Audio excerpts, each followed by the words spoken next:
It was summer on the island of Sodor. Talyllyn had recently arrived for a visit. He was enjoying his stay immensely.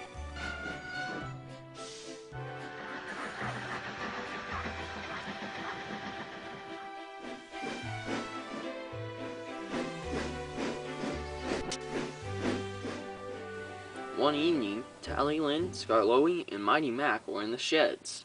Mighty and Mac were arguing over who got to sleep facing the outside of the shed. Mac was facing the outside at the moment. I get to sleep facing the outside tonight. No, you don't. You did it all last week. No, I didn't.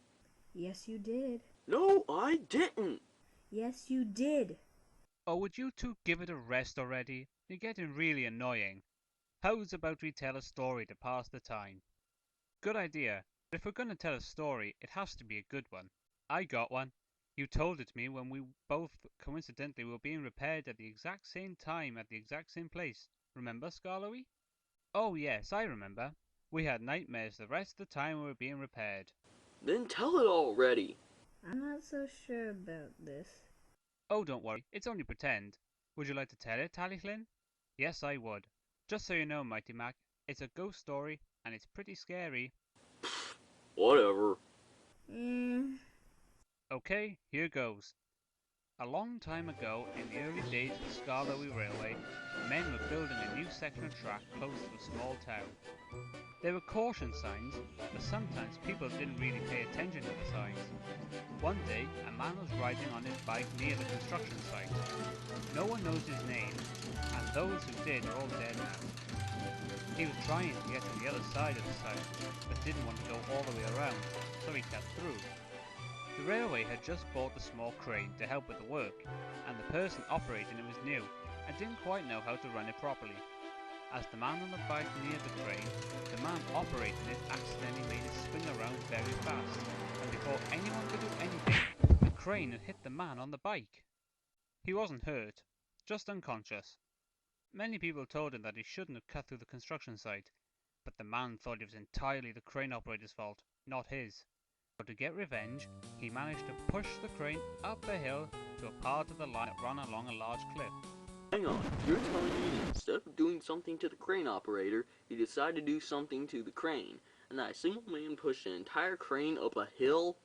The hill was not that steep, the crane was not that heavy, and he didn't want to actually kill someone.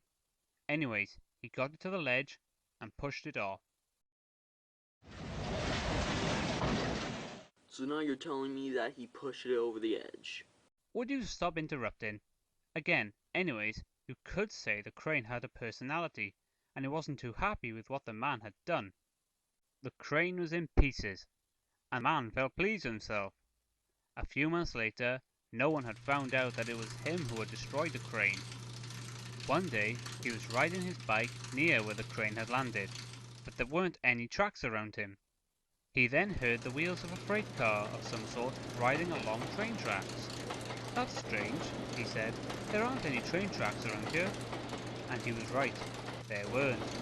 The sound got louder and louder until suddenly the man saw something white off to his side and then was hit by something large, something that felt like the crane. 30 minutes later, some other bikers found him dead next to a crumpled up bike, and there were some large lines in the ground surrounding him, and the lines were about as far apart as the railway's tracks were. Not too long afterwards, the authorities finally decided to dust for fingerprints on the remains of the crane, and they found that the fingerprints belonged to the man who had just been killed. The next thing they had to figure out was, who had killed him? Soon afterwards, an engine was running along a new second track, just below the place where the man had pushed the crane over. He then heard the sound of train wheels, other than his own.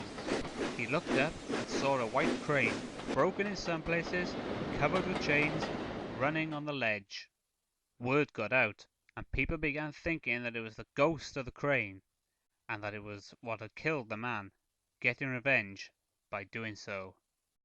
So the ghost is a crane? That's pretty dumb. Why isn't it a ghost engine? That's usually what the ghost is if it's related to trains. Stop interrupting! Who says it has to be an engine anyways? And so, many people will tell you that on the 2 days The day the man pushed the crane over the hill and the day the man was killed, the ghost can be seen rocketing along the tracks looking for its next victim. But it has been seen other times too.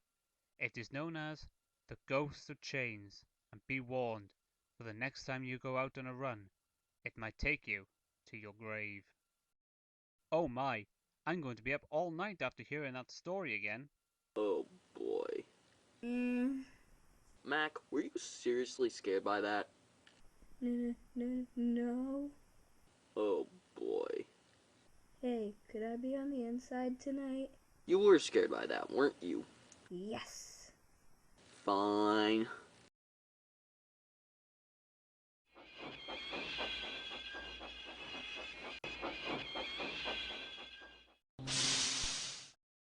Come on, Mac. It's just a story. No, I don't want to be scrap metal.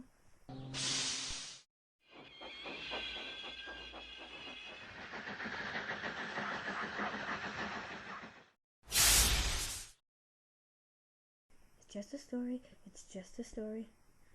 Oh boy.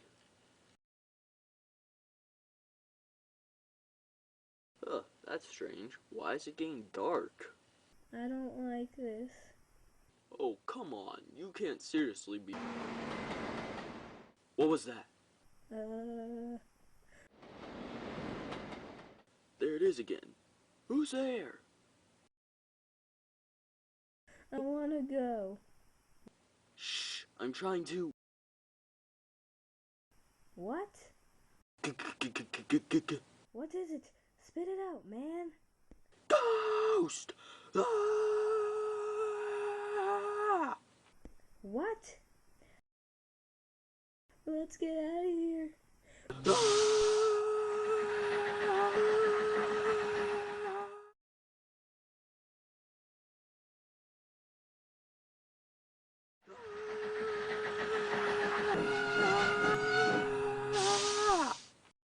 What happened? We saw the Ghost of Chains. Oh, don't be silly. It's just a made-up story. There's no such thing as ghosts. But we really did see it. Don't be daft. It's just a story. So says you. What was that? Nothing. And to this day forth, no one believes that Mighty Mac actually saw the ghost. Mighty says he's not quite sure it was the ghost, even after all that screaming he did. Mac is sure it was, and we know it was, don't we?